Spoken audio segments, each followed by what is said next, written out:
기독교구 소속 최대한 신부입니다. 현재 해화동에 있는 대신학교에서 신학생 양성을 하고 있고요.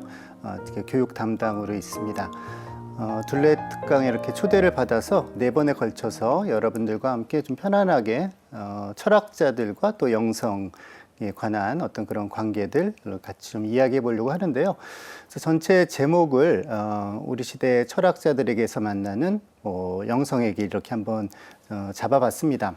20세기 후반에 많은 영향력을 끼쳤던, 그리고 오늘날까지도 점점 더 그 영향력이 커지고 있는 4명의 철학자들 혹은 사상가들을 선택해서 그 안에서 혹시 우리가 어떤 영성의 우리의 영감이 되는, 또 영성의 길에 도움이 되는 그러한 사상의 단초들을 만날 수 있지 않을까 싶어서 이렇게 한번 주제를 꾸며봤습니다.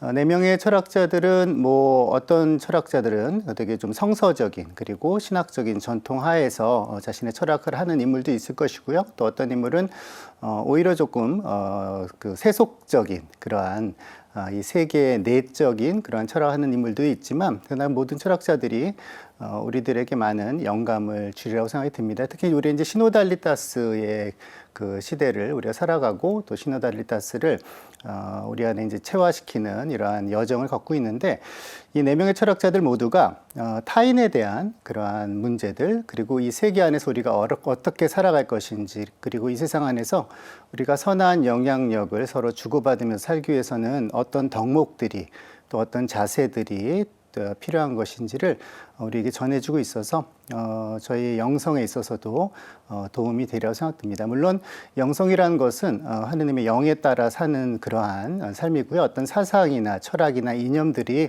하느님이 우리를 이끄시는 그 영의 자유로움을 대신할 수는 없는 것이죠.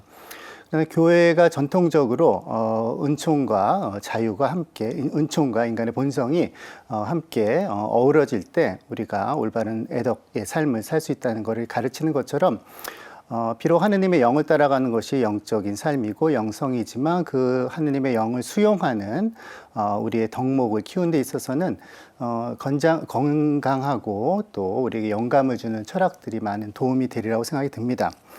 현대 철학이 굉장히 여러 가지 부류들이 있는데요.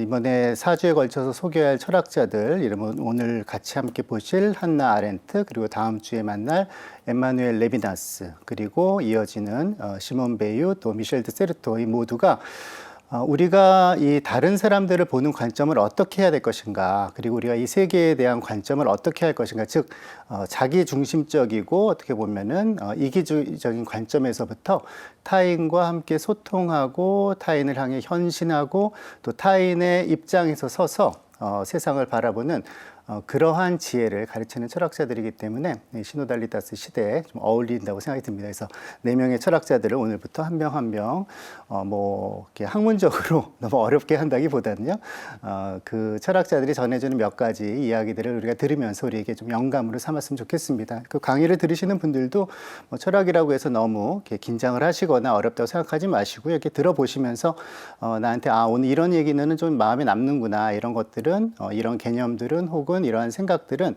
나한테도 좀 도움이 되겠구나 하는 것들 한 가지씩 간직히 가신다면 좋을 것 같습니다. 오늘 소개해드릴 한나 아렌트, 20세기 후반부터 굉장히 많은 주목을 받은 정치 철학가고요.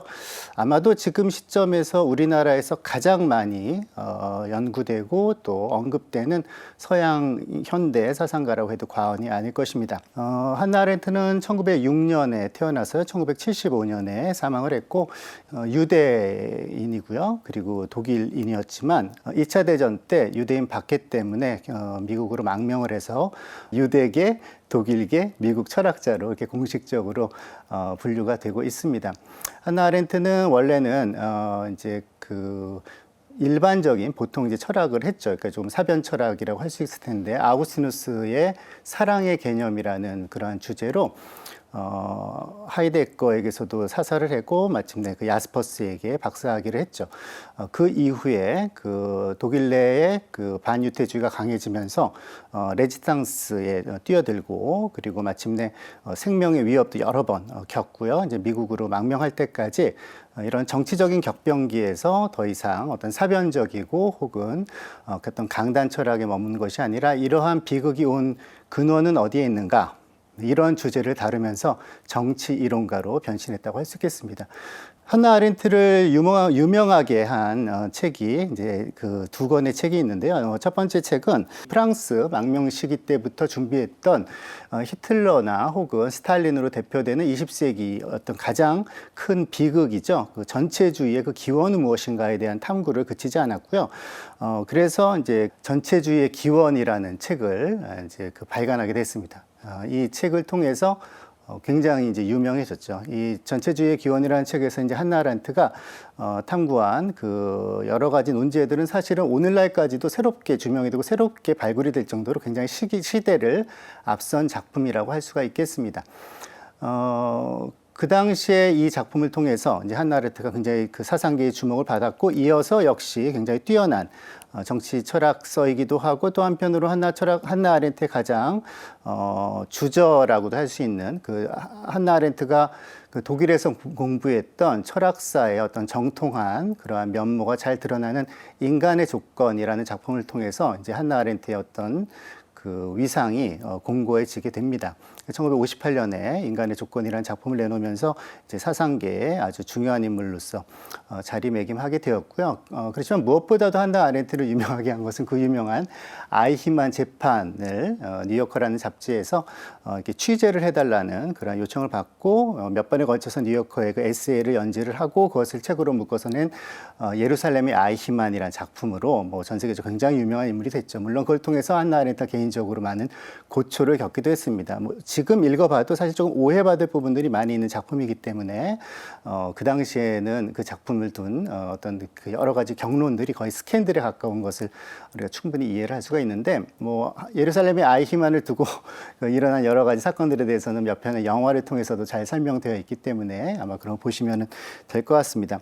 한나 아렌트를 대표하는 가장 유명하게 만든 책은 아무래도 예루살렘의 아이히만이지만 사실은 한나 아렌트가 생각하는 대부분의 사상들은 이미 전체주의의 기원에서부터 그 뿌리를 다 볼 수가 있고요. 그 이후에 여러 가지 논문의 아티클들이나 아니면 강연들이나 이런 것들을 통해서 끊임없이 새로운 시대적 사건들에 부응하고 그것의 의미를 이해하려고 하면서도 동시에 자신이 시작부터 가지고 있었던 어떤 사상적인 단초들을 이제 발전시키면서 그 사상이 심화되는 것을 볼 수 있습니다. 그러한 심화된 사상의 어떤 결론처럼 우리가 읽어볼 수 있는 것은 한나 아렌트 사후에 유작으로 출간된 정신의 삶이라는 그런 작품인데 여기에 나와 있는 사유에 관한 한나 아렌트의 그 논저들을 보면은 한나 아렌트가 얼마나 깊고 그리고 풍부한 사유를 가지고 있었던 인물이고 철학적인 깊이를 가진 인물이며 동시에 우리 시대에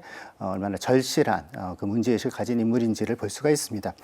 한나 아렌트에 대해서는 뭐 사실 뭐 워낙 많은 우리가 강의나 혹은 해설서나 책들을 볼 수 있기 때문에 개론적인 사항은 이 정도로 말씀드리도록 하겠고요.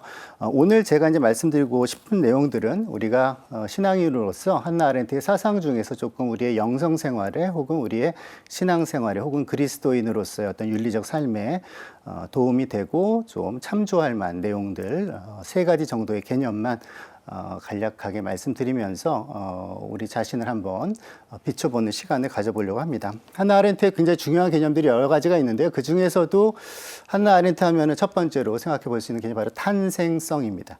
탄생성이라는 개념은 한나 아렌트가 비록 그리스도교 신자는 아니고 또 늘 한나 아렌트가 강조해서 이야기하는 것이 자신의 철학적 어떤 입장, 그걸 한마디로 얘기하면은 세계애라고 합니다. 아모르 문디라는 표현을 쓰는데 세계애라는 것은 지금 우리에게 주어진 유한한 삶, 어떤 역사적 삶, 그리고 어떻게 보면 내세적 삶에 대한 충실함과 그것에 대한 깊은 사랑과 이 세상을 조금 더 좋은 세상으로 만들고자 하는 그런 의지, 이게 한나 아렌트의 철학을 추동하는 동기라고 할 수가 있겠는데요.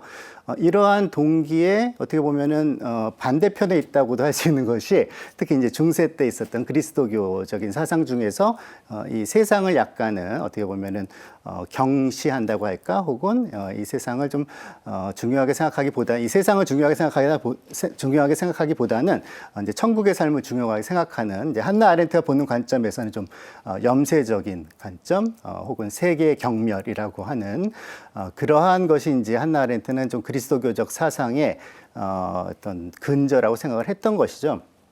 물론 우리가 그리스도교 신자로서 이제 그런 것은 한나 아렌트의 이제 오해라고 충분히 이야기할 수 있겠고요. 더군다나 제2차 바티칸 공의 이후로는 그리스도교 영성 역시 이 세계에 대한 사랑과 그리고 앞으로 다가올 천국에 대한 희망이 서로 대립되는 것이 아니라 오히려 그것이 함께 어우러지는 것이 건전한 신앙이라는 걸 우리가 이야기를 할 수가 있습니다. 그런데 한나 아렌트 입장에서는 이제 그러한 그리스도교에 대한 관점을 가지고 있었죠. 그럼에도 불구하고 한나 아렌트가 그리스도교의 특히 이제 복음의 메시지에서 굉장히 큰 영감을 얻었는데 그게 다름 아니라 예수 그리스도가 이 세상에 오셨다는 것이 과연 무엇을 의미하는가를 한나 아렌트에게는 굉장히 감명 깊게 다가왔던 것 같습니다. 이게 다름 아니라 바로 예수 그리스도가 하느님이 이 땅에 탄생하셨다라는 거죠.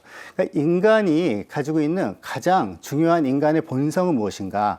인간됨의 기초는 무엇인가? 인간이 위대한 이유는 무엇인가? 여러 가지로 이야기를 할 수가 있겠는데 한나 아렌트 보기에는 다름 아니라 인간이 태어나는 존재라는 것을 우리가 기억할 필요가 있다라는 것이죠. 한나 아렌트의 스승인 하이데거는 인간을 살펴볼 때 존재와 시간이라는 아주 위대한 저서에서 인간이란 어떤 존재인가 바로 죽음으로 가는 존재라고 이야기한 바가 있습니다. 그래서 죽음으로 가는 존재라는 것을 깨닫는 순간 인간의 삶이 그만큼 유일회적인 것이 되는 것이고 소중한 것이 되는 것이고 그리고 무게를 갖게 되는 것이죠. 아주 위대한 통찰이긴 하지만 한나 아렌트는 이제 스승의 그러한 실존주의적인 통찰에 동감하면서도 그것보다 더 근원적인 어떻게 보면 인간을 인간답게 하는 그런 어떤 신비가 있는 것이 아닌가 이렇게 생각을 한 것이고 바로 그게 탄생성이다. 인간은 태어나는 존재라는 것이다. 태어나는 존재라는 것이 갖는 위대한 무엇인가 그것은 새로 시작할 수 있다라는 것이죠. 생각해 보면은 인간이 위대한 이유는 아무리 인간이 어려움을 겪고 혹은 실패를 하고 좌절을 하고 또 죄에 빠지고 그리고 절망한다 하더라도 다시 시작할 수 있다라는 그러한 존재라는 것이죠.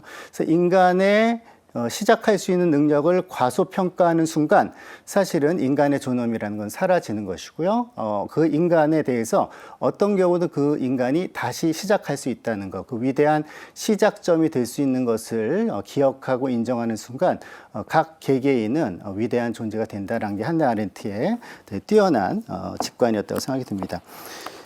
한나 아렌트의 인간의 조건이란 책에 보면 이 탄생성에 대해서 굉장히 감동적으로 이야기하는 대목이 있어서 한번 제가 읽어드리도록 하겠습니다.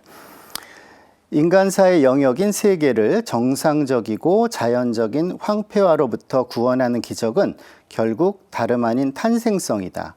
존재론적으로 이 탄생성에 인간의 행위 능력이 뿌리박고 있다.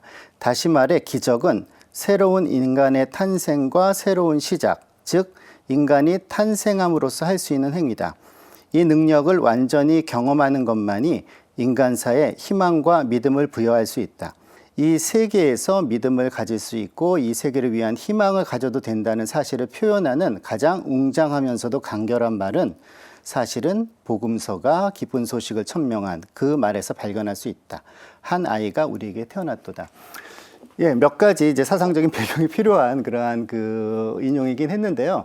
그래서 한나 아렌트는 인간의 탄생성을 다름 아니라 인간이 시작하는 존재, 시작에 어떻게 보면 이니셔티브를 가진 존재로 이해를 한 것이죠.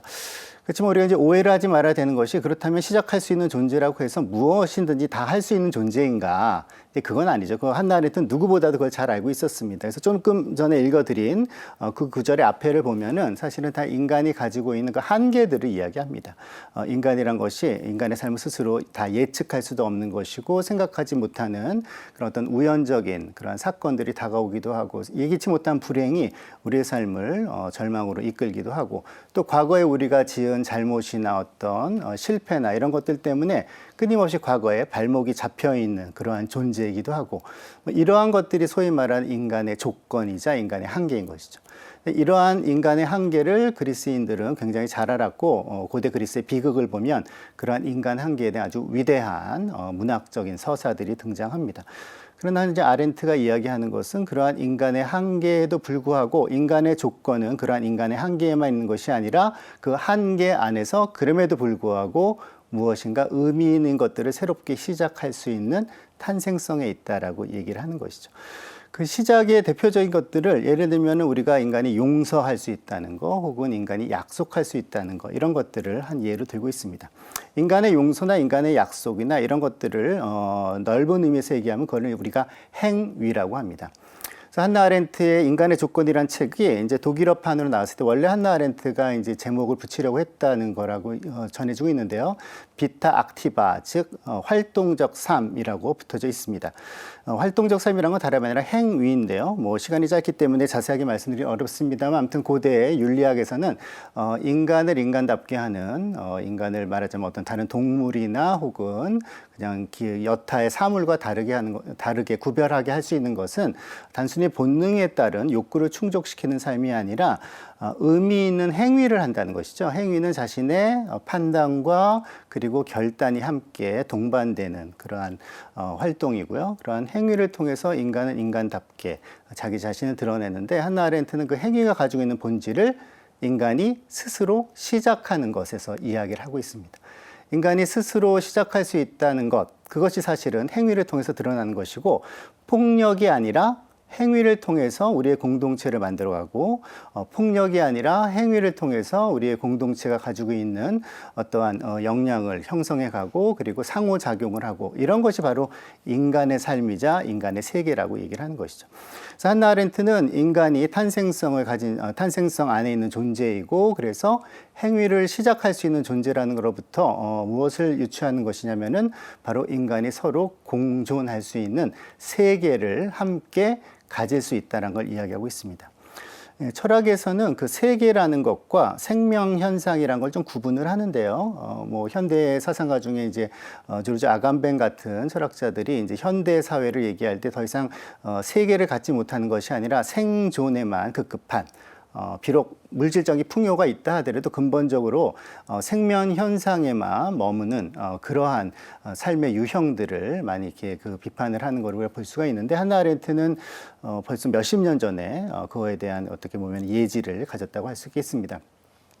생명이라고 물론 굉장히 중요한 것이고요. 인간이라는 존재는 근본적으로 생명 현상 없이는 존재할 수 없는 그러한 존재이죠. 그런 의미에서 인간을 단순히 어떤 문화적이고 단순히 뭐 행위나 아니면 이성적 존재로만 보는 것은 인간에 굉장히 어떻게 보면 협소하게 보는 거라고 할 수 있겠는데, 또 다른 한편으로는 인간이 단지 생명 형상에만 매여 있는 존재라고 보는 것 역시 그거 역시 인간을 너무 축소해서 보는 것이겠죠. 인간은 분명히 다른 모든 생명체들과 마찬가지로 생명 현상 안에서 자기 자신을 실현하는 존재이기도 하지만, 그 생명 현상을 넘어서서 말하자면 정신적 존재로서 자신의 세계를 건설하고 자신의 세계를 소유하고 자신의 세계 안에서 자기 자신을 실현하는 존재이기도 합니다. 그 세계와 관련된 것이 바로 탄생성에서 얘기하는 그 행위의 영역이라고 할 수 있겠고요. 그 행위의 영역 안에서 비로소 인간은 인간이 되는 것이고, 즉 세계를 가지고 세계 안에 있을 때만 인간이 자신의 존엄을 온전하게 체험하고 존엄성 안에서 살아갈 수 있다고 볼 수가 있겠습니다. 그래서 이제 두 번째 주제인 복수성이라는 것이 이제 여기서부터 우리가 좀 생각할 수 있겠는데요. 그래서 행위하는 존재로서의 인간, 그럼 그 행위는 무엇으로 하는가? 물론 우리가 행위를 이제 몸으로 하죠. 뭐 걸어가는 것도 행위이고, 뭐 뛰어가는 것도 행위이고, 다 행위입니다만, 가만 생각해 보면은 정말로 행위다운 행위라는 것은 다른 사람과의 상호 작용입니다. 나 혼자서 행위를 한다고 하는 것이 아니고요. 내가 뭐 경제 활동을 하든, 혹은 내가 어떤 문화 활동을 하든, 혹은 내가 다른 사람을 돕는 일을 하든, 늘 다른 사람과의 관계성 안에서 다른 사람과 소통하면서 다른 사람과 상호작용 안에서 행위를 하게 됩니다. 그렇다면 그 행위를 행위이게끔 하는 그 매개는 바로 언어가 되는 것이죠. 한나 아렌트에게서 가장 많은 영향을 끼친 철학자라고 한다면 역시 아리스토텔레스라고 할 수 있겠고요. 그래서 현대 윤리학에서 가장 중요한 어떤 흐름 중에 하나가 아리스토텔레스주의의 부활이다라고 얘기를 하는데, 한나 아렌트도 넓은 의미에서 어떤 정치 철학에서나 이 사람의 윤리학에 있어서나 뭐 아리스토텔레스주의적인 경향이 굉장히 강한 철학자라고 할 수 있습니다. 아리스토텔레스가 인간을 정의하면서 우리가 아리스토텔레스가 인간을 이성적 동물이라고 정의했다, 이런 그 이야기를 많이 듣게 되는데요. 정확하게 말하자면 아리스토텔레스에 의하면 인간은 이성을 가진 존재인 것이고요. 이성을 가지고 있다는 건 다름 아니라 언어를 통해서 자신이 가진 가치관 혹은 어떤 도덕적인 그러한 인식, 이런 것들을 표현하고 또 후세에 전달할 수 있는 존재다라는 얘기가 이제 그 아리스토텔레스의 정치학에 보면 나옵니다. 즉 아리스토텔레스에 의하면은 인간은 바로 언어를 가지고 있고 언어를 통해서 행위할 수 있기 때문에 위대한 존재라는 것이죠. 아리스토텔레스의 이러한 어떤 인간학적인 통찰을 한나 아렌트도 이어받아서 바로 언어를 통해서 행위를 함으로써 인간은 인간다울 수 있다라고 얘기를 합니다. 근데 그 행위의 그 전제가 되는, 즉 행위를 행위답게 하는 그 조건이 무엇인가? 그것이 어떤 전제하에서 혹은 어떤 맥락 안에서 그런 행위가 등장할 수 있는가? 바로 그게 바로 여러 인간이 있다는 것이 그 전제가 되는 것이죠. 그것이 바로 복수성이라고 흔히 이야기를 합니다. 우리가 이 부분을 좀 이제 간과하기가 쉬운데, 우리가 말을 하고 행위를 하기 위해서는 나 혼자 있어서는 그것은 불가능하다라는 것이죠. 늘 다른 사람과 함께 있기 때문에 내가 행위를 할 수 있고 뭔가 의미 있는 일을 할 수 있고 서로 상호작용을 하고 서로 무엇인가를 이제 건설해 갈 수 있습니다. 다른 사람이 있다라고 하는 거 우리가 뭐 잘 아는 내용인 것 같습니다만, 사실은 다른 사람이 있다고 할 때 이 철학의 역사 안에서 굉장히 큰 오해가 있었던 것 중에 하나가 다른 사람을 마치 제2의 자아처럼 생각하는 그런 경향들이 있었다라는 것이죠. 데카르트 이래의 철학들도 대부분 그런 경향이 있다라고 이제 오늘날 많은 사람들이 이제 비판을 하기도 하고요. 뭐 꼭 철학자들이 아니라 하더라도 이제 우리가 다른 사람들을 예를 들면 난 저 사람이 생각하는 걸 다 알아. 혹은 저 사람은 뭐 이렇게 행동을 해야 돼. 혹은 저 사람을 통해서 나는 이런 목적을 이룰 거야. 말하자면은 다른 사람들을 내가 나의 동일성 안으로 포섭하려고 할 때마다, 혹은 다른 사람을 수단화하려고 할 때마다, 혹은 다른 사람을 내가 권력관계 안에서 지배하려고 할 때마다 사실은 나는 다른 사람이 가지고 있는 그 고유함을 무시하게 되는 것인데요.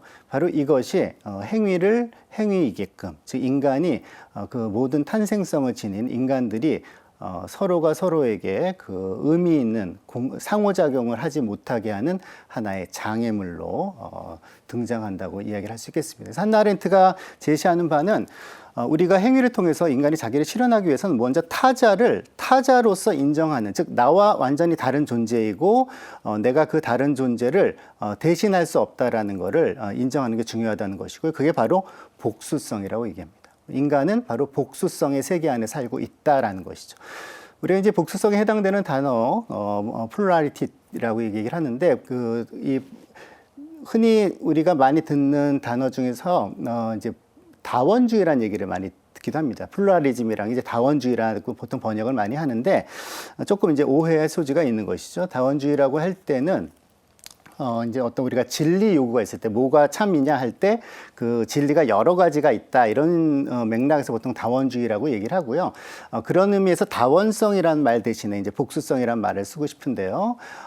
플루라리티라고 얘기할 때는 바로 어떤 하나의 동일자로 환원될 수 없는 각각의 고유한 그러한 존재들이 늘 복수로 존재하고 있는 것이 바로 세계의 본질이라는 그러한 뜻입니다. 이게 조금 어렵게 들리실 수도 있을 것 같은데, 그래서 이거를 좀 바꿔서 얘기하면 더 편할 것 같은데요. 그러면은 인간의 상호작용이 제한받는, 혹은 인간이 인간으로서 자기를 실현하는 그러한 행위들을 하지 못하는 그러한 사회의 대표적인 사회가 바로 전체주의 사회라고 할 수 있겠죠. 전체주의 사회 안에서는 어떤 인간도 자신이 가지고 있는 고유한 역량을 다 펴지 못하는 것이고요. 서로 간의 자유로운 만남과 자유로운 교환이 아니라 늘 늘 권력 관계 그리고 뭔가 불안함과 그리고 인간이 인간에게 늑대인 홉스가 얘기하는 것처럼 서로 간에 적대적 관계만 이제 존재하게 되는데 이제 그러한 전체주의적 사회의 특징 중에 하나는 모든 사람들을 동일한 자로, 즉 익명의 존재로 환원시키려는 경향이 있다라는 것이죠. 모든 존재가 동일한 존재가 될 때는 그 존재를 누구라도 대체를 할 수 있는 것이죠. 그래서 한 사람 한 사람의 귀함, 한 사람 한 사람의 유일무이함, 그리고 한 사람 한 사람이 가지고 있는 다른 사람으로 대체될 수 없는 그 고유한 가치들이 무시되는 것이고요. 반대로 복수성의 세계를 인정하고 복수성의 세계를 기꺼이 받아들이는 사회 안에서는 각 사람 하나하나가 가지고 있는 그 영역과 그 지위와 그 사람이 가지고 있는 고유함이 존중받게 되겠고요. 그럴 때는 우리가 또 다른 나로서의 누군가를 만나는 것이 아니라 내가 가지고 있지 못한 혹은 나와는 다른 새로운 세계로서의 다른 사람을 만날 수 있는 가능성이 열린다고 하겠습니다. 생각을 해보면은 이 철학자가 얘기해서 조금 어렵게 들리긴 하겠지만 우리가 일상 안에서도 많이 경험하는 것이죠. 하다못해 우리가 본당에서 회의를 한다든가 어떤 단체에 있다든가 할 때도 각각이 서로의 고유함을 인정한다는 거 말로는 쉽지만 생각보다 실천이 그렇게 간단하지는 않습니다. 그러니까 다른 사람이 나와 생각이 다를 수 있다는 거를 당연하게 생각하는 것과 다른 사람이 나와 생각이 다른 것이 당연하지 않고 그것이 되게 나한테 분노를 일으킨다거나 혹은 나한테 당혹감을 일으킨다거나 혹은 나한테 굉장히 불편하게 느낀다거나 이건 아주 굉장히 다른 공동체의 모습이 될 텐데요. 한나 아렌트가 어떻게 보면 이 지구적 차원에서 어떤 세계적 차원에서 우리에게 제시하고 있는 바도 바로 그러한 거와 맥을 같이 한다고 하겠습니다. 각각의 인간은 모든 인간은 다 서로 자신의 고유함을 가지고 있고 그러한 복수성의 삶 안에서 그 복수성의 세계 안에서 우리가 있기 때문에 오히려 인간은 굉장히 풍요롭고 그리고 놀랍고 그리고 늘 나의 상상을 초월하는 또 혹은 나의 예상을 뛰어넘는 새로운 세계가 우리에게 기다리고 있다라는 거죠. 그러한 복수성의 인간 존재 방식을 받아들이는 것은 말하자면은 나 자신의 어떤 그 고독한 삶으로부터 벗어날 수 있는 하나의 길이기도 합니다. 즉 나와 똑같은 것만을 기대하는 사람에게는 사실은 늘 고독한 삶인 거죠. 다른 사람과 비록 작용을 한다 하더라도 그 사람에게서 뭔가 새로움을 받아들일 준비가 되어 있지 않기 때문에 늘 나와 똑같은 것만을 기대하는 그러한 삶일 것이고 그러한 사람에게 있어서는 세계가 그렇게 어떻게 보면 다채로운 세계가 되기가 어렵겠죠. 그래서 늘 자기 자신의 어떤 독백적 삶을 살거나 혹은 다른 사람을 지배하려는 혹은 다른 사람을 나와 똑같이 동일화시키려는 그러한 욕망이 아무래도 강할 텐데 복수성이라는 거를 우리의 존재 방식으로 받아들이는 사람에게 있어서는 다른 사람의 다름을 통해서 본인이 더 풍요롭게 되는 그러한 기회가 열린다고 볼 수 있겠습니다. 예, 지금까지 탄생성과 복수성에 대해서 말씀드렸는데요. 이제 이 두 가지를 합쳐서 사실 이제 한나 아렌트를 그러니까 현재 이렇게 중요한 철학자가 된 굉장히 중요한 개념을 이제 설명을 드리려고 하는데 바로 그 공공성입니다. 복수의 존재로서 우리가 살아가면서 그리고 탄생성이라는 그러한 인간 존재 방식을에서부터 이렇게 반성해 봤을 때 인간이 뭔가 새롭게 시작할 수 있는 그것도 어떤 폭력적인 방식이 아니라 언어를 통해서 어떤 행위라는 그러한 고귀한 방식으로 뭔가를 새로 시작할 수 있는 존재라고 했을 때 이것이 우리에게 주는 그러한 귀결은 무엇인가? 그게 바로 공공성이라고 한나 아렌트는 얘기하는데요. 바로 인간은 자신의 방 안에 갇혀 있는 존재가 아니라 물론 자신의 방도 필요하고 자신의 내면 세계도 필요하지만 궁극적으로는 이 공공의 빛 앞에 즉 이 세상 안에 자신이 해야 될 얘기를 하고 싶은 얘기를 그리고 이 세상을 변화시키고자 하는 그 열망을 표현할 수 있는 존재라는 거죠. 그것이 나와 함께 또 다른 사람들도. 그래서 내가 다른 사람에게 그러한 나의 어떤 이 공적 관심사를 표현하기도 하고 다른 사람이 표현한 공적 관심사를 경청하기도 하고 그러한 관계 안에 있는 게 인간에게 우연적인 게 아니라 인간의 본질 혹은 인간의 삶의 실현이다라는 게 바로 공공성이라고 할 수가 있겠습니다. 요즘 이제 공공신학, 주로 개신교 쪽에서 많이 쓰는 개념이긴 합니다만 공공신학이라는 얘기들이 많이 나오는데요. 우리 이제 시노달리타스에 대해서 이제 얘기하면서도 사실은 우리가 이제 그리스도교적 맥락에서 하나의 그 그리스도교적 공공성이라고도 표현할 수가 있겠습니다. 그래서 단순히 뭐 이렇게 밖으로 자기를 분출하고 뭐 표현하고 이것만을 얘기하는 것이 아니라 늘 공동선을 지향한다는 얘기 우리가 많이 듣죠. 이 공동선을 지향한다는 것이 바로 나 혼자서 그냥 방 안에 살 수 있는 게 아니거든요. 다른 사람과 함께 이 세계를 우리 신앙인의 표현을 하자면 하느님 보시기에 좋은 세계로, 그리고 조금 더 일반적인 세상 사람들이 얘기하는 표현을 하자면은 좀 더 나은 세계로 변화시키려고 하는 어떤 공공의 공동선을 향한 그러한 열망과 그러한 지향들, 이게 바로 공공성과 통하는 그런 내용이라고 하겠는데, 한나 아렌트는 인간은 그 공공의 빛 안에 자신을 드러낼 때, 그 공공의 빛이 자신을 비추도록 자기 자신을 내어놓을 때, 혹은 그 앞에 설 때 비로소 인간이 인간다워진다고 얘기를 합니다. 이것도 역시 하이데거의 철학의 하나의 유비처럼 볼 수가 있겠는데, 하이데거가 말한 굉장히 유명한 표현 중에 하나, 바로 진리의 빛 앞에 자기를 이제 드러내는 존재를 얘기합니다. 진리가 이렇게 자기를 드러낼 때, 스스로 드러낼 때 그 진리의 빛을 향하는 존재, 그것이 바로 이 세상의 여러 그 피상적인 삶으로부터 자신의 고유한 진정성 있는 삶으로 이렇게 어떻게 보면 회귀할 수 있는, 돌아갈 수 있는 거라고 이제 하이데거가 자신의 철학에서 이야기했는데요. 한나 아렌트는 어떤 그러한 좀 내면성이나 혹은 실존주의적인 관점보다는 이거를 조금 어떻게 보면 공공의 영역으로 이제 확장시켰다고 볼 수 있겠죠. 그러니까 말하자면은 자기 자신의 개인적인 관심사나, 혹은 이 개인적인 관심사라는 거는 넓은 의미의 이제 그 고대 그리스의 정치학이나 윤리학의 어떤 그 맥락에서 보자면 개인의 관심사들은 이제 생존의 영역이라고 표현하거든요. 그래서 예전에 그 우리가 이제 경제라는 말의 어원이 오이코이아에서 나왔는데, 그 이제 집이란 뜻이고 가정 경제란 말에서 원래 이 경제란 말이 나온 것이죠. 즉 인간은 어떤 가정 경제이든 어떤 그 부족 경제이든 간에 생존의 영역에 해당되는 그런 경제학적인, 즉 자기의 개인의 관심사를 추구를 하고, 그러한 생존의 영역이 어느 정도 그 성취가 됐을 때는, 그것이 충족이 됐을 때는 이제 비로소 인간이 그야말로 훌륭한 삶, 행복한 삶을 살기 위해서 공적 관심사에 관심을 기울여야 한다는 것이 이제 고대 그리스의 사상이었습니다. 그 이제 프락시스란 말이 이제 거기서 나온 것이고요.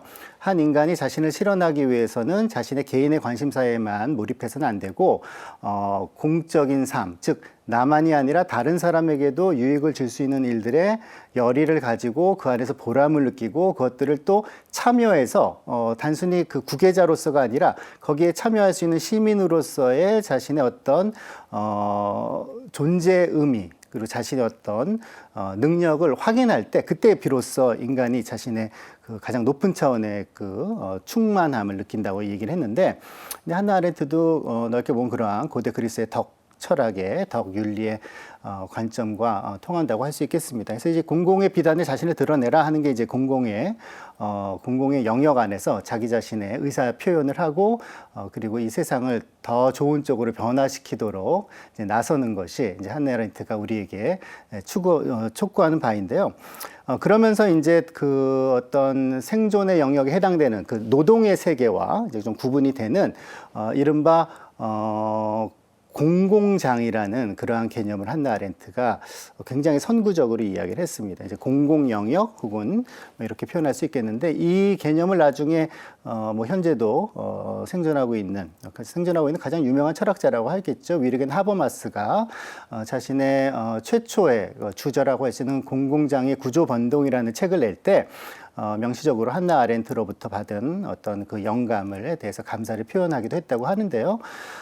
즉 이 여러 가지 산업이 발달하고 또 이 기술이 발달하고 할수록 모든 것들이 어떤 행위, 즉 인간이 자신의 어떤 새롭게 시작을 하고 사람들과 가치를 나누고 뭔가 의견을 나누고 이렇게 하면서 결정되는 것보다는 모든 게 자동화되는 부분이 굉장히 많아졌다는 것이죠. 이러한 사회 안에서는 인간이 한 인간으로서의 충만함을 느끼기 굉장히 어렵다라는 것입니다. 인간은 단순히 풍요만 누리고 어떻게 보면은 그리고 기술적인 발전을 통해서 편리함을 누린다고만 해서 행복할 수 있는 것이 아니고요. 그 사회가 지탱되기 위해서는, 그리고 그 사회 안에 있는 각 개인이 그 안에서 행복하기 위해서는, 또 어떤 보람을 느끼기 위해서는 자신이 역시 그러한 공적인 결정에 참여하는 그러한 체험들이 반드시 필요하다는 것이죠. 뭐 우리가 현대 민주주의의 많은 위기들을 얘기를 할 때 과연 이 대의민주주의 안에서 과연 우리가 이 나라의 일들을 중요한 일들을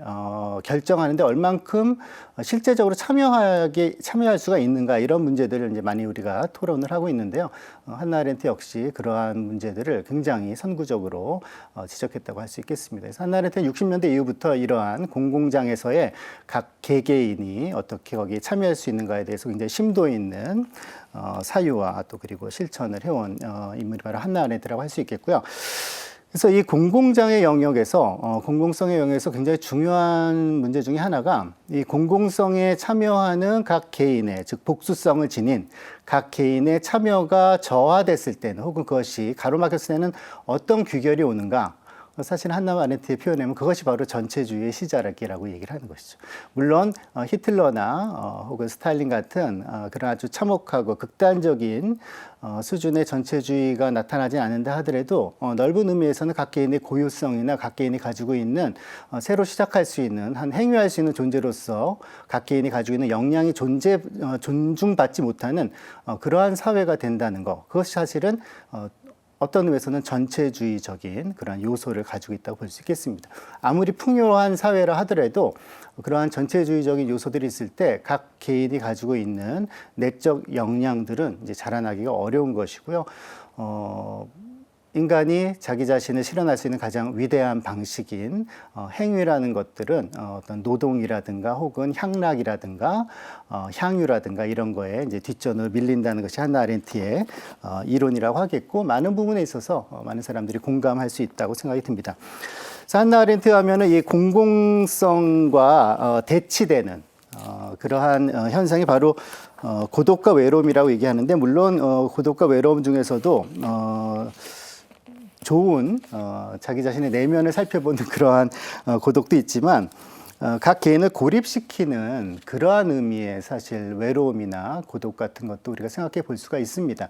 이제 그런 것들은 사실은 이 전체주의 사회로 가는 첫 번째 길은 각 개인이 고립되는 것이죠. 그러니까 사실 우리가 앞서서 살펴본 탄생성, 복수성, 공공성 이 모든 것들은 서로 다른 사람들이 함께 무엇인가 의미 있는 일을 해 나갈 수 있도록 엮어주고 묶어주고 그 하나가 되도록 하는 그러한 어떤 근원이 되는 그러한 개념이라고 할 수 있겠는데 반대로 이런 것들이 이루어지지 못할 때 혹은 공공성이라는 것들이 그 주목받지 못하고 그런 것들이 저하됐을 때는 각 개인은 고립된다고 할 수가 있겠습니다.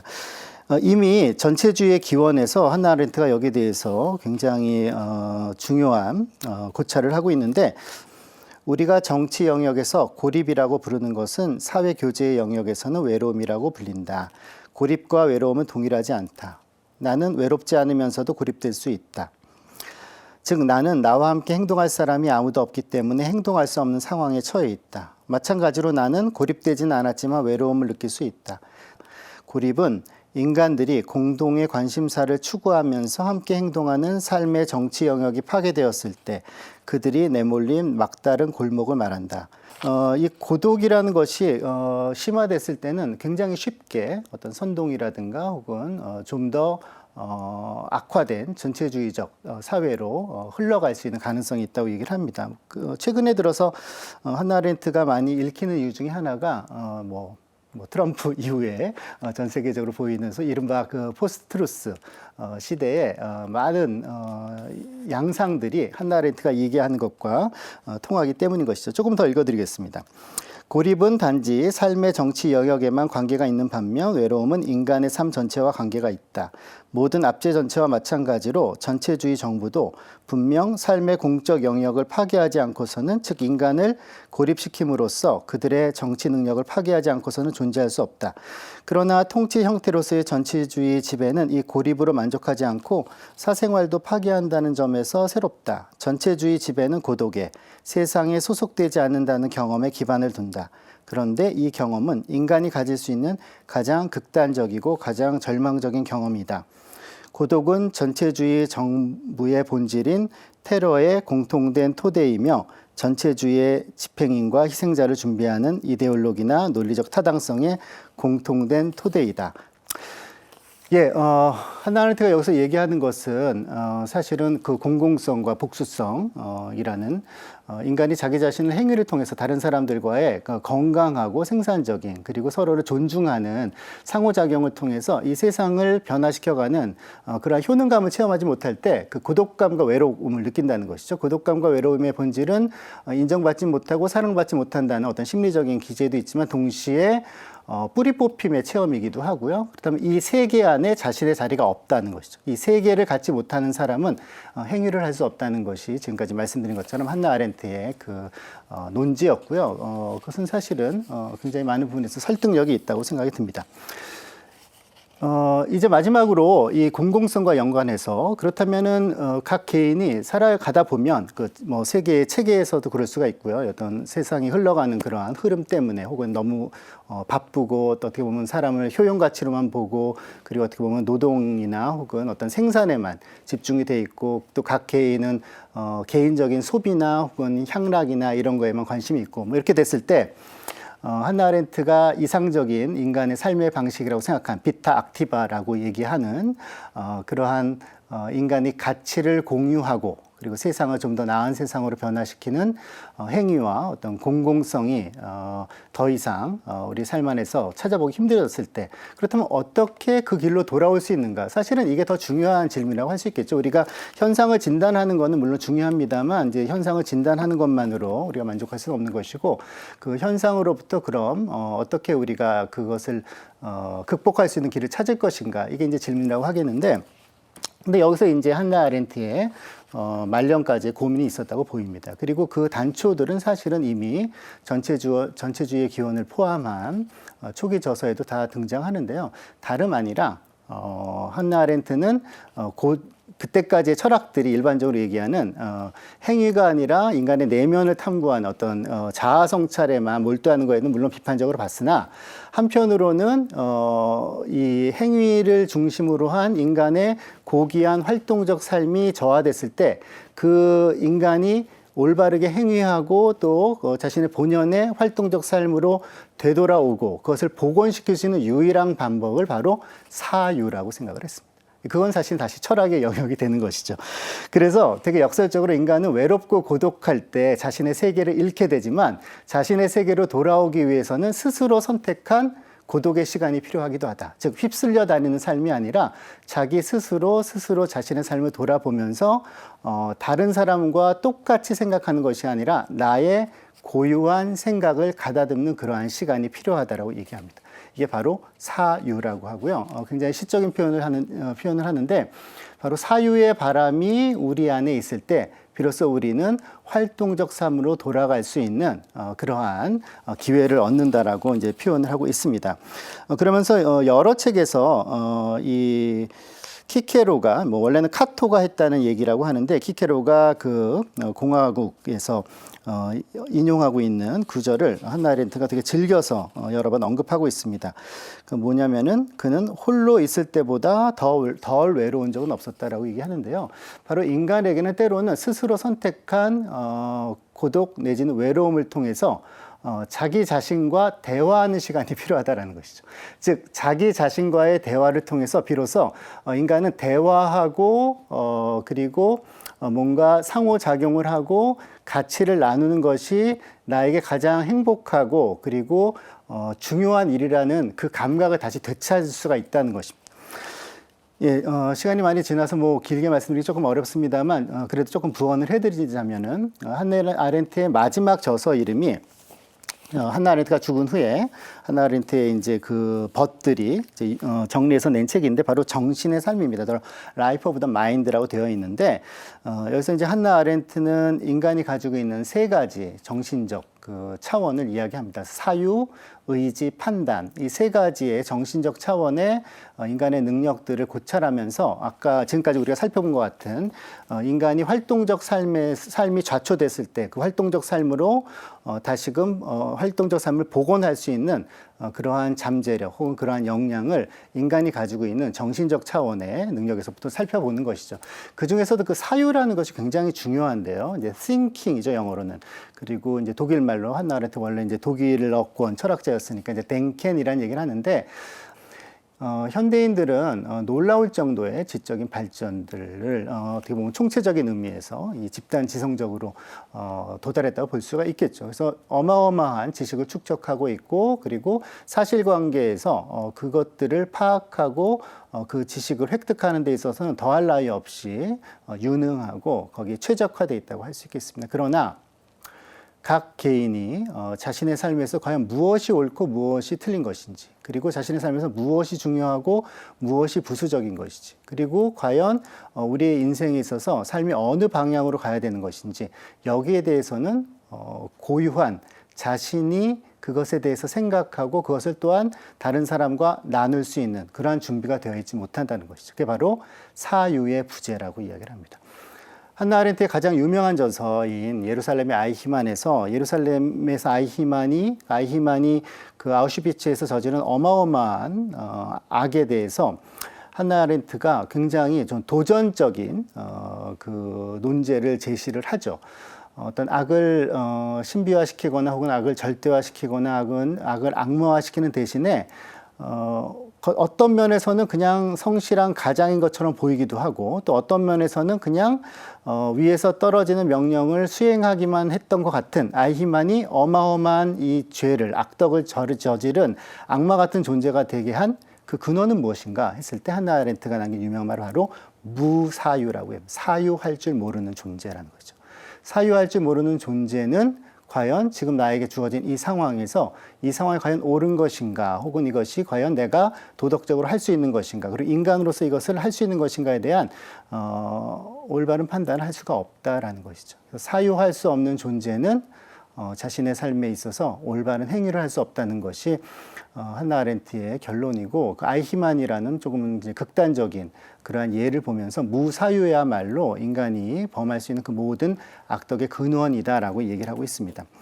아이히만까지 뭐 우리가 그 예를 들지 않는다 하더라도 사실 우리 삶 안에서 굉장히 많은 경우가 우리가 악의를 가졌기 때문에 굉장히 나쁜 마음을 가져서 하는 그러한 잘못도 있겠지만, 때로는 생각 없이 사느라고, 혹은 이것이 정말 옳은 것인지 그른 것인지 꼼꼼히 생각하지 못하고, 또 나 자신의 양심과 나 자신의 어떤 경험과 또 다른 사람의 입장과 이런 거 모든 것들을 정말 정성을 기울여서 생각하는 노력 없이 그냥 어떻게 보면 기계적으로 혹은 마치 뭐 그 관성적으로 하는 그러한 결정들이 결과적으로는 나 자신의 인생에 있어서 굉장히 큰 상처를 주기도 하고, 다른 사람에게도 굉장히 그 해악이 되는 경우들이 있을 수가 있는 것이죠. 한나 아렌트가 말하는 그 사유에서 굉장히 중요한 표현 중에 하나가 이런 게 있는데요. 그 사유는 그 사유의 대상도 중요하지만 내가 사유를 할 때 어디에 있는가가 굉장히 중요하다고 얘기합니다. 아까 이제 저희가 시작하면서 그 복수성에 대해서 얘기할 때요. 이 복수성이라는 것은 타자를 타자로서 인정하는 거라고 이제 말씀을 드렸는데요. 타자를 타자로서 인정한다는 거는 내가 그 사람의 위에 있거나 혹은 그 사람의 어떻게 보면은 구계자가 아니라 이제 그 사람 곁에서 같이 생각해 보는 것이 복수성을 인정하는 것이죠. 아, 저 사람은 저렇게 생각할 수 있겠구나. 저 사람은 저런 상황이니까 또 저렇게 볼 수가 있겠구나. 우리가 흔히 다른 사람의 마음에 들어가서 한번 뭐 다음에 우리가 들어갈 수는 없지만 다른 사람의 입장을 어떻게든 이해해 보려고 노력하는 그러한 태도들은 사실은 그 내용이 옳고 그름을 떠나서 내가 어디에 서서 생각을 하는가, 이것이 굉장히 관건이 되는데요. 사유라는 것은 사실은 내가 어디에 서서 생각해야 되는가를 생각하는 사유라고 할 수 있겠습니다. 말하자면 지금 주어진 상황에서 나에게 주어진 그런 어떤 대상들을 정확하게 아느냐 모르느냐 이거를 넘어서서 과연 내가 어떤 시각으로 이것을 바라봐야 되는 것인지, 혹은 내가 과연 우리의 인생을 놓고 본다면 인생을 무엇에 기준을 해서 나의 인생의 성공을 예를 들면 볼 것인가, 이런 것들이 다 사유의 영역에 속한다고 하겠습니다. 한나 아렌트는 공공성을 회복하는 데 있어서 굉장히 중요한 요소들이 각 개인이 말하자면 서로 함께 자신의 행위를 나누고 서로 이제 뭔가를 건설해가는 그러한 공동 작업들도 중요하지만, 동시에 자기 자신을 성찰하면서 사유할 줄 아는 각 개인이 되는 것, 이것이 굉장히 중요하다는 것을 이야기하고 있습니다. 예, 오늘 한나 아렌트의 철학을 좀 살펴봤는데요. 뭐 현대 가장 주목받는 철학자이기도 하고 해서 굉장히 여러 가지 할 얘기들이 있는데, 뭐 여러 좋은 책들도 나와 있고 또 또 영상으로서도 이제 볼 수 있는 기회들이 많이 있으니까 한번 관심 있으신 분들은 좀 살펴보시면 더 좋을 것 같고요. 오늘 한나 아렌트에 대해서 조금 관심을 환기시킬 수 있는 기회가 됐으면 그것으로 굉장히 깊은 생각을 하고요. 정리하는 입장에서 저희가 이제 그리스도인으로서 어떤 영성의 길을 또 그리스도인으로서의 올바른 삶을 또 좋은 삶을 추구하는 입장에서 한번 한나 아렌트가 우리에게 주는 영감들을 생각해 보자면 탄생성과 복수성과 공공성 세 가지 개념 하에서 우리가 언제나 새로 시작할 수 있는 존재라는 것, 물론 우리는 인간이기 때문에 한계가 있고요. 그리고 모든 걸 다 할 수 있는 존재는 아니지만 분명히 하느님께서 지금 여기에서 늘 과거에만 사로잡히는 것이 아니라 여기에서 의미 있는 일을 시작할 수 있는 존재로서 우리를 창조하셨다는 걸 한번 기억했으면 좋겠고요. 그리고 우리의 세계가 아름다운 이유는, 우리의 세계가 풍요한 이유는 바로 나와 다른 사람들이 있는 바로 그 이유 때문이라는 것이죠. 다른 사람이 있음에도 불구하고 내가 세계를 살아가는 것이 아니라 바로 다른 사람이 있기 때문에, 다른 사람이 다르다는 그 복수성 때문에 나의 세계가 풍요롭다는 것을 좀 기억했으면 좋겠습니다. 다른 사람이 나와 다르다는 것이 우리 삶에 있어서 장애가 아니라 오히려 축복이라는 거. 물론 굉장히 우리에게 수고를 요구하는 축복이긴 합니다. 복수성이라는 것은 다른 사람이 나와 다르다는 걸 인정하는 것이고, 인정한다는 것은 그 경청과 되게 인내로운 그러한 기다림들이 다 요구되는 것인데, 그럼에도 불구하고 그것은 분명히 가치 있는 일이라는 걸 기억했으면 좋겠고요. 그리고 이 공공성이라는 거, 우리가 이 세계에서 한 인간으로서 가치 있게 살아간다는 건 다름 아니라 나 혼자의 세계, 물론 나의 내면의 세계, 또 나의 어떤 사적 세계, 또 나만이 이렇게 조용히 머물 수 있는 세계도 분명히 사람에겐 필요하지만, 또 다른 한편으로는 다른 사람과 함께 공공의 영역에서 이 세계를 위해서, 또 교회를 위해서, 또 이 지구를 위해서 내가 할 수 있는 여러 가지 일들을 다른 사람과 협력해 가면서 해나갈 수 있다는 것, 그것이 인간에게 주어진 엄청난 특권이자 인간의 행복의 길이라는 것을 한번 기억했으면 좋겠습니다. 한나 아렌트는 이제 스스로를 이제 그리스도교 사상과 대립시키는 의미에서 아모르 문디, 세계애를 자신의 철학의 기초로 삼은 인물입니다만, 사실 한나 아렌트의 철학을 곰곰이 살펴보면 그리스도교 윤리라든가 혹은 그리스도교의 현대적 영성에 많은 영감을 주는 내용들이 있습니다. 오늘 함께 살펴본 내용들이 작은 도움이 되었으면 좋겠습니다. 긴 시간 청청해 주셔서 감사합니다. 그럼 다음 주에 뵙겠습니다. 감사합니다.